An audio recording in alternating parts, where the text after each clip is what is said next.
50-50, ginawa nilang high risk, high reward na lang.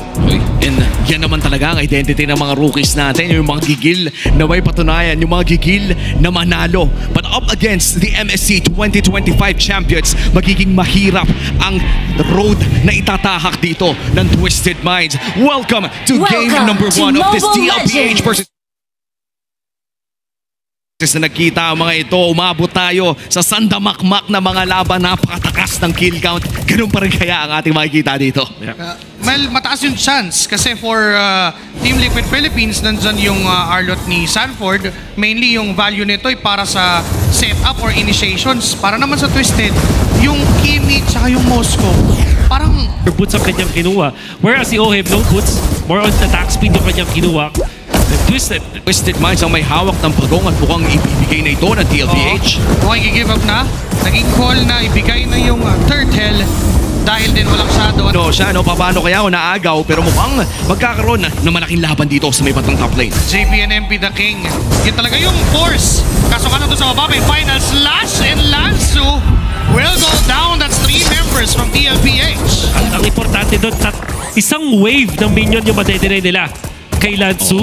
Kasi pagkakapatay nila, parating pa lang yung minion wave doon sa may bottom. If you're a CC, gusto mong makalabang ka sa lane, itatama ang AOG, pero yan na, Kaloy! May nahuling alang doon and it's gonna be Sanji. Bakit nakapantay na gold? In fact, nakakakuha ng konting lamang dito si Cardisi. That's because of the assist na nakuha sa bottom lane. Pati na rin yung outer turret energy shields. Now MP the King goes in. Si JP ang binunggo. Magpapakita lang sa jungle camp ni Cardisi. But nandiyan si Sanford doing some vengeances pero hindi nila itutuloy yung engagement. Sa turtle na lang sila maggagawa ng aksyon. Both junglers have the retribution. Maganda ang pwesto dito ng Kaloy. Pero mukhang naghahanap si Sanford ng potential flicker play. 10 segundo pa before that flicker. Pero hero muna call! Laot si Danny JP. Mawawala na ng bigla. Ngayon yung pag-contest ng Team Liquid ay hindi na yata susubukan. Pero Cardisi goes in. Hugisano kaya sa kanya pa. Napunta yung turtle. Ngayon tatakbo papalayo. Pero humahabol at Twisted. Nandun nga. Easy! Paano niya naagaw yun, pare? Gumamit siya ng kanyang ultimate at habang malapit si MP sa king, hindi naka-retry si MP. Ganda sana ng taunt na yun. JP nga lang tamang pagkoto. Revitalize ang ginamit. Sinasalo lahat ng damage. Nahihirapan ang Twisted Minds na palambutin ang tigbalang ni Daddy. As long as si Lansu ay hindi ganun kalaki pagka-down. Ginamit na yung Glorious Pathway at feathered airstrike. Pati Ugis na no kill! Ay! Pero may swerte si Nosh at hindi siya namatay. Pumasa sa minion wave. JPI! Namatay na rin doon sa torrent. Tama pa yung AOG. May taunt pang kasunod. MP the King mula sa Twisted Minds. Pare, tinalo pa si FPJ at si Pedro Pinduco. Isang Ugi Shadow kill na lang siya pero dumating yung mga minions and look at this. Lansu against Sanford dodging the final slash. For that added sustainability, Turtle ay sinasayaw ng dalawang teams. Cardisi ang humawak, MP the King ay gumulong. Kaso Sanford ay pinigilan si Kaloy. OG kasabay ng curtain call. Ngayon si Oeb ang tutumba. Kapalit ng wala for Twisted. JP ang isinunod. 2 for none. May Turtle pa. Nakukunin ng Twisted. At sila ang makakalabaw. But Cardisi sumasyado in. Papalik. The GOAT! Pare, pero lamang pa rin ang Twisted Minds at mukhang huhuliin si Lansu dito but the sustain is just too big. Yung P, pero lumaban pa rin siya with that ultimate. Pero yung gatot CC combo, ang sakit pa rin talaga. Saka na. Aray ko. Flicker. Nasa flicker. No way. Mystery. SOD na tumama.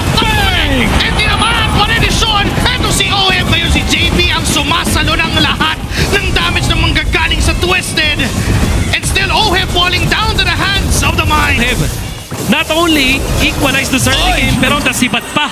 Meron pang final slash na gagamitin kay Lansu. Vengeance is on. Hinahabol pa rin ni Sanford and ni Kaloy. Tutumba sa kamay ni Sanford and now unti-unting babagsak ang buhay ng mga members ng DLPH. Sanford's gonna go down. Kaloy may AOG pa doon. Glorious Pathway ay ginamit para makatakas sa sitwasyon and it's Oheb na manggagaling sa taas kasabay naman ni Nosha. Ay, sa kalamangan sa larong ito, JP nahanap na nila. Rekta na rin sa snare. At mukhang yung SOD! Tumama pa yun na manggagaling kay Nosha. Pero di naman na-utilize all to get JP on the process, removing the contest from Team Liquid at libreng objective, libreng Lord for Twisted. Kauman yung back-to-back na turtle na yun ay sila pa rin ang nakakalamang with distorting. Oh, wow! Better airstrike na sa final slash. Si Nosha sumubok na mabuhay Sanji, pero di na siya mabubuhay sa kamay ni Sanford. Ang ganda ng mga combo naman from TLPH, of course. How the tables have turned para sa Twisted Minds. Nagamit nga lang yung Ugi Shadow Kill ni Carl TZ. Sanford, Ayun na naman. naibasa ni Lanzo yung final slash, pero dun sa gitna may nangyari palang laban. Hindi sumasalo, Sanji nga lang, naipit sa gitna.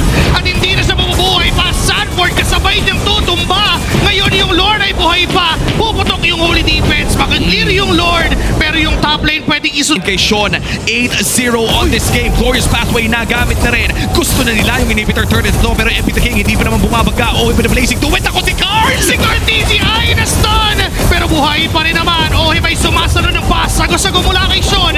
At masakit na yung damage. Tinamaan pa nung miyembro siyang nakita. Apat kasama si JP. Tinalian na. Kasama si Ohib. Curtain Call AOG. Hindi tumama yung combo na yun. Glorious Pathway papalayo at papatas. Wow. Carl TZ nag-aanap lang ng perfect timing para pumasok. Nandun yung FLRS na ginamit na rin. Lanzu sumalo. Pero si Sanford ang unang tumumbaw. Shadow Kill and a win of nature from Sean to deflect that damage. Grabe. JP is low. Dive ng mga members ng Twisted. Ay! Go!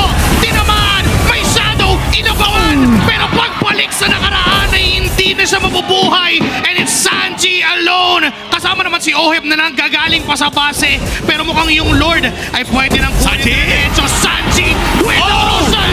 Naganda sana nung dash ni Nosha. Pero inabot pa rin ni Sanji ng Ako. kanyang Predator S. Bird cam. Kinahabol siya ngayon ng mga Oh, members no ng traction. Twisted. No traction pulse connecting. Oh Pero my inabot ng God. second. And this time, Sanji will fall down.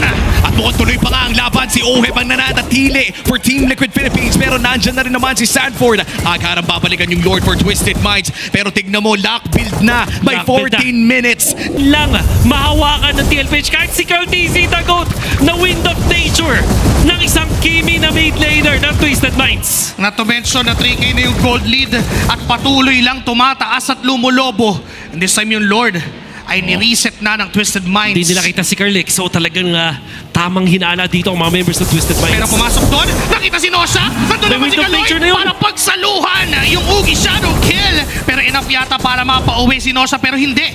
Wow. Bumalik lang yung buhay, about 50%, at lalaban muna ulit ng Twisted. Ipaburst na nga ata nila ang Lord na ito. Naman sino makakapag-secure? It's Carl! Siya pa rin ang makakakuha ng objective na yun. Ngayon nalaban na lang ang Twisted at maghahabol. Si Sanford ang naiiwan. Pero may AOD pinitawan na hindi tumama. Ngayon tutuloy pa ba? Kasi nandyan pa si Lanzo. Carl TZ with a shadow. May aabutan ba siya? No sir. Atras ang dalawang teams. ng Twisted Minds na hindi nakapag-lordan sa Twisted at nakahanap pa ang TLPH na magandang red trip. And now Twisted Minds on the defense. Yung Lord ay nangangalahati yung buhay dito sa may bandang ibaba. May flicker dito si Sanford. Pwedeng manggulat. Nandiyan ang angulo. Nagamit na ang Feather Airstrike. Pero matutunan muna yung Lord. Oh my Si Sanji ang hinanap nila. Pero mukhang makakatakas naman ang Team Liquid Philippines. Seal play. Susubok ba ang Twisted Minds?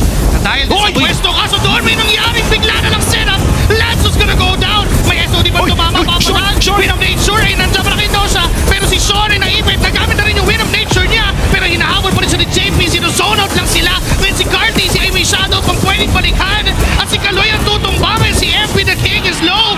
Namunggo pa siya ng vengeance mula kay Sanford. Final slash connected to Sean. May immortality pa. Wala yung jungler ngayon ang Twisted. And the Lord is on to the hands of the LPH. Nosha ng play. Pumasok ulit. Nandiyan yung mga sibat. Toto pa si JP. Toto pa si OM. Immortality pop. Ngayon tuloy pa rin. And a double kill for Nosha. Nandiyan pa si Carl TZ.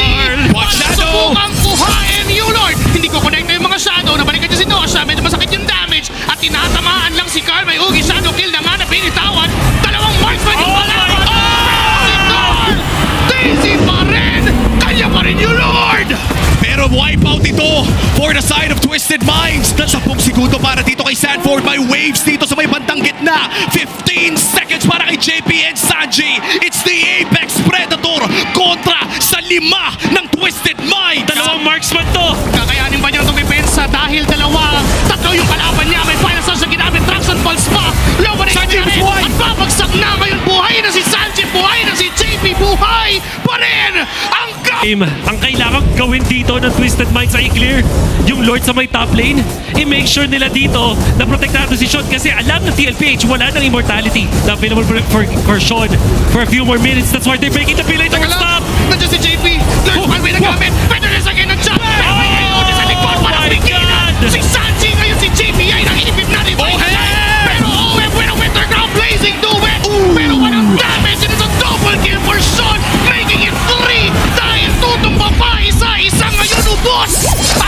Team Liquid!